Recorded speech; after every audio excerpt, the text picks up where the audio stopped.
Julle, raai wat? Dis tyd vir nuus in 'n nutshell met julle favourite, Friskie Mariski.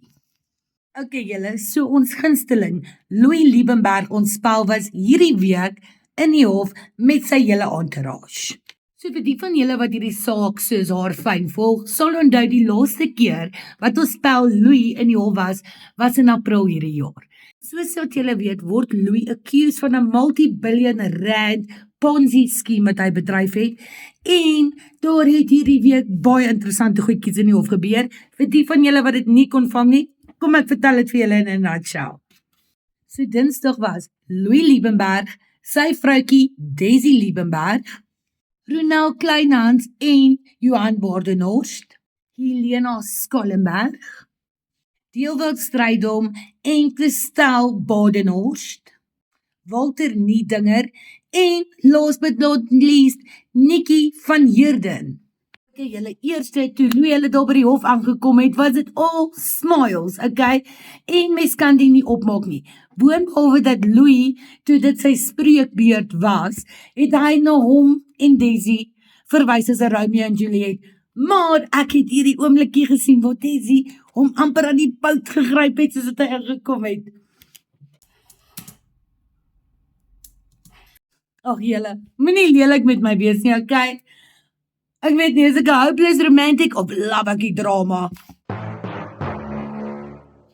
Gepraat van Daisy, toe hoor ons dat Daisy, wat haar borgaansoek se uitkoms, wat afgekeur is, wou appeleer, dit ook van die hand gewys is. Nee? En dan terug na ons favourite Louis. Hy het ingekom, all smiles, selfs die kameraman gegroet. Toe het hy in classic Louis style verduidelik, okay, hoe moeilik dit is in C-Max in die tronk. Ons het jou gesê, anyways, en dat hy gesê het dat hy nie access het na die dokumentasie whatever om voor te berei vir sy borgaansoek nie. En, if you think you've heard the tea yet, hy beplan om 55 witnesses te roep vir sy bail application. Ons het ook gehoor, hy het tydelik nie 'n regsverteenwoordiger nie, dis hoekom hy homself verteenwoordig, nie net oor financial constraints nie, maar, you've guessed it, omdat die tronk so moeilik is. Hulle kan eenvoudig net nie by mekaar kom nie. Nog 'n ding waaroor Louis gekla het is dat, alhoewel hy nog verhoor afwagtend is, awaiting trial, nie nou nie, Gingy Kat, nie nou nie.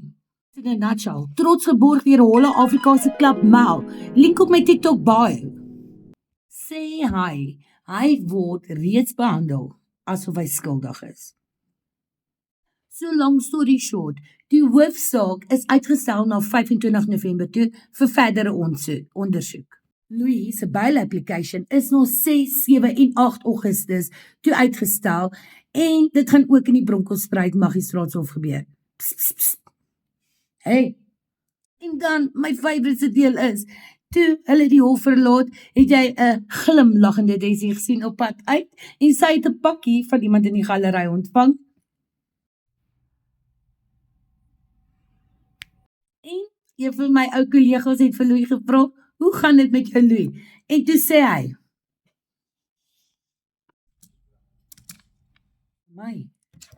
my. Vlieg, my storie is uit. Nuus in 'n nutshell, met Friskie Mariski. Tot weer, volgende keer.